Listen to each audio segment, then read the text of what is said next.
everyone, I'm Dara. Thanks for clicking on my video. I just finished making these shoe and boot mats for my kids. They're made out of pairs of old jeans and a towel. They're going to be Christmas gifts that were free to make and very practical for winter boots.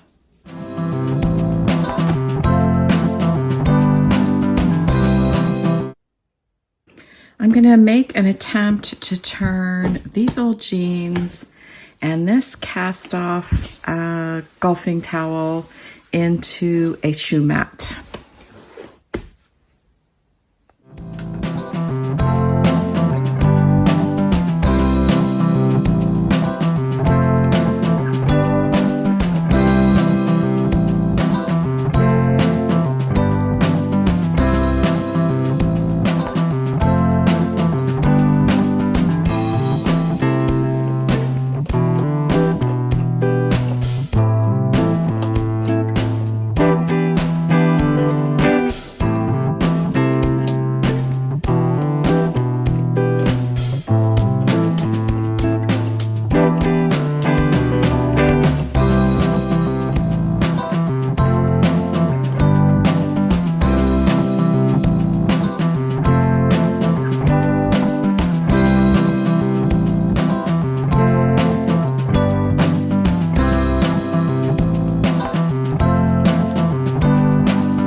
So I've cut my towel down to approximately 22 by 18, just shy of that.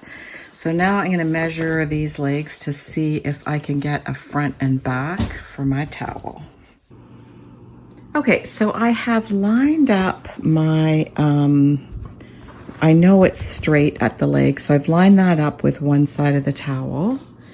And I'm going to trim from here.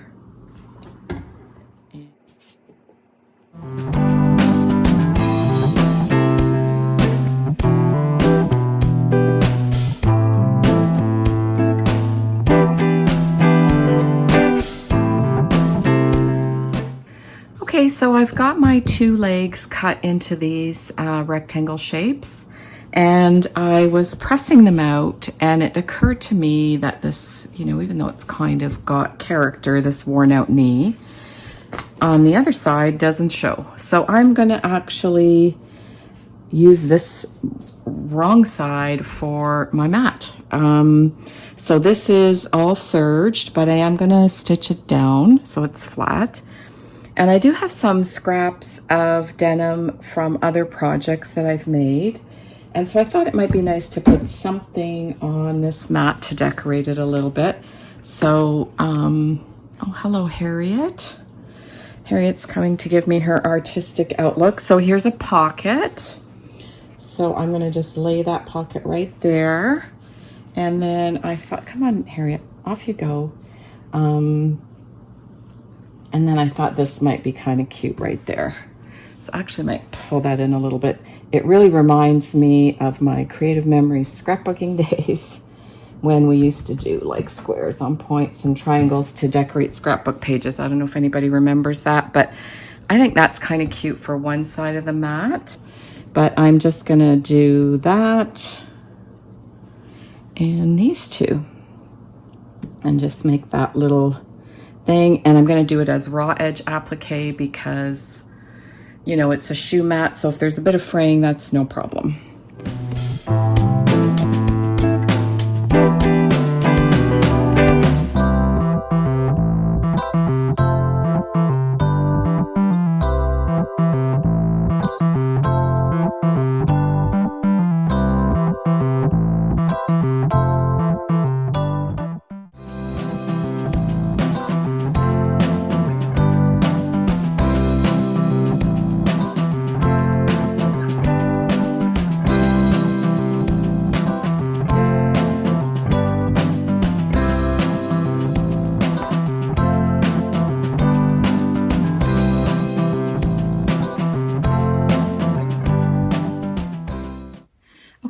do a little test on some scrap fabric first to make sure that I've got the right settings going on my machine.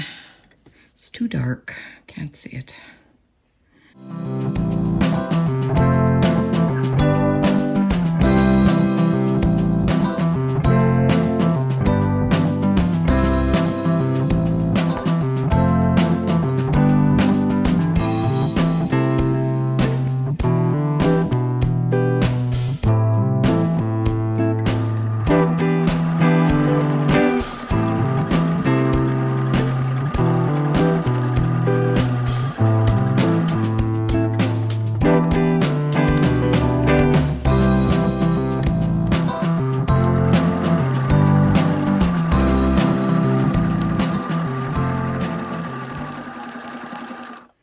Okay, I've got my appliques on. The pocket I just did with a straight stitch because I had trimmed it off the pants very close, and so essentially it's got a turned under edge.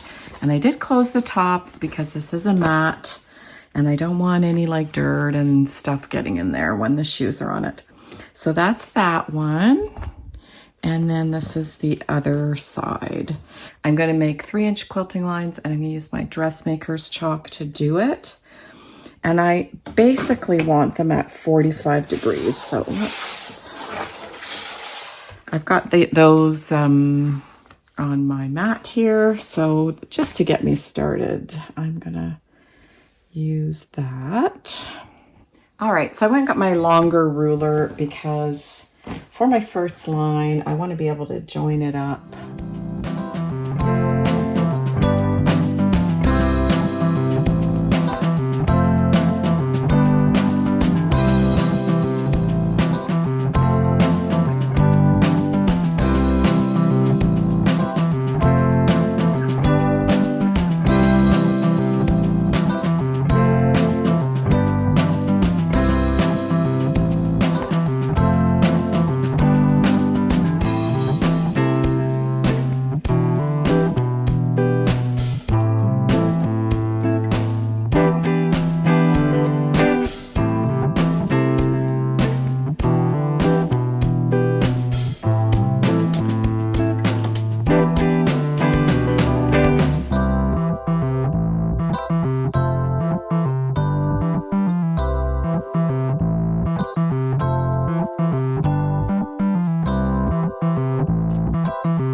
All right, now I have to figure out binding, and this is what I have left from those pair of jeans. So it's going to be pretty pieced, but you know, I might be okay. Okay, so I have joined my last pieces from the jeans together to make a binding, and it shows where I've picked off the pockets because it's quite pieced. You know, the most length I had was around 6 inches. I didn't cut it on the bias because I didn't feel like I had enough to work with it on the bias, but I think this stuff has a bit of give to it, so I think I'll be okay around my corners. So now is the moment of truth. Let's see if it's gonna go around.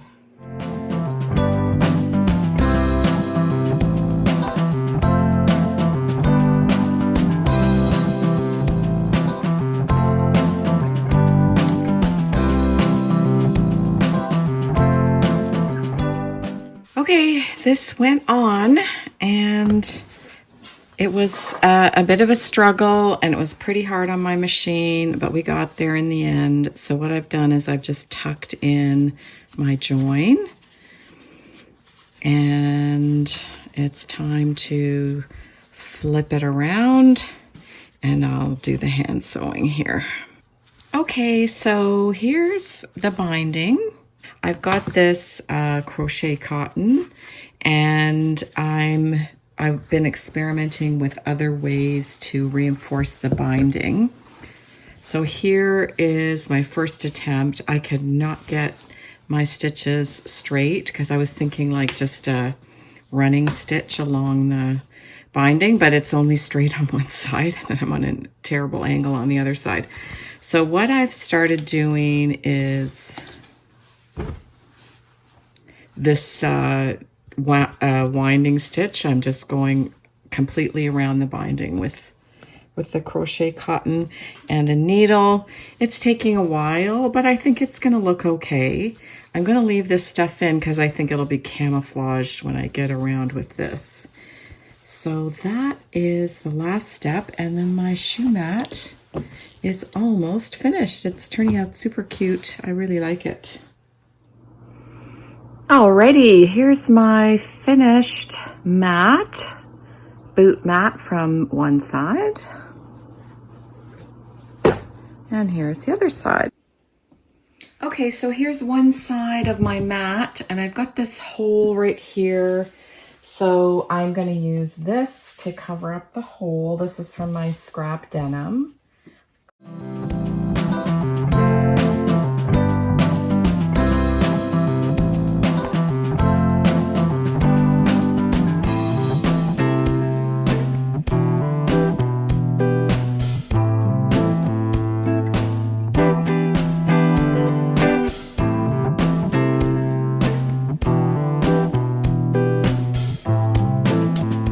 Okay, so I finished the decorative elements of my second mat, and I just wanted to show some close-ups. So I did my machine blanket stitch on this side of the mat with a contrasting color. Definitely used a lot more decoration on this one than I did on the other. I kind of prefer the plain one, but I wanted to try it. This pair of jeans had a little hole, so I cut a small patch and attached it with machine stitching, and then I zigzagged the open spot of where the hole was. This side I did some hand stitching. This is a blanket stitch. It wasn't as neat as I would have liked, but I mean, I'm okay with it. I did it with a variegated pearl cotton, this one here. So, and then I did the hand stitching on this section as well, but I didn't do a blanket stitch. I just did a whip stitch, just to try different things out. And so now I'm going to draw my quilting lines and get going with the quilting.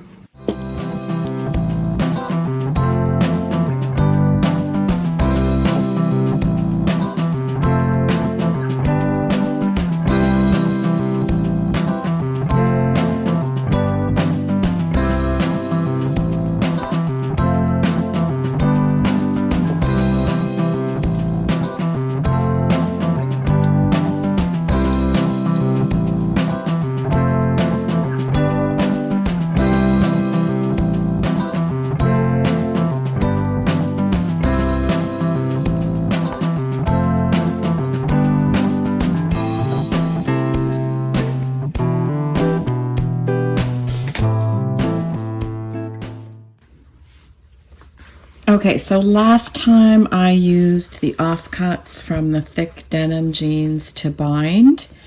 I have different scrap from, I think, 1.5 legs of a much thinner, stretchier denim. I'm going to use that this time. And last time I did the width of my ruler at 3 inches. I'm going to cut it back to 2.5 inches. Okay, so my binding is on.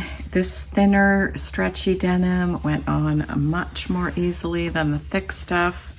And it was nice because I only had to piece it twice with the longer length. And because it's stretchy, I could afford to have a little curve there.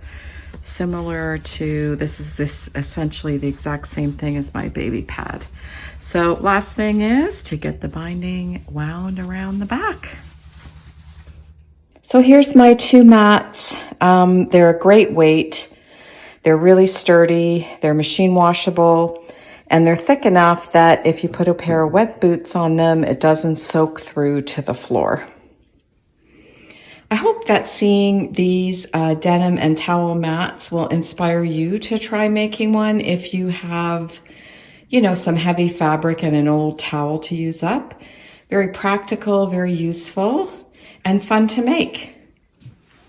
Thank you so much for watching, and I'll see you again next time.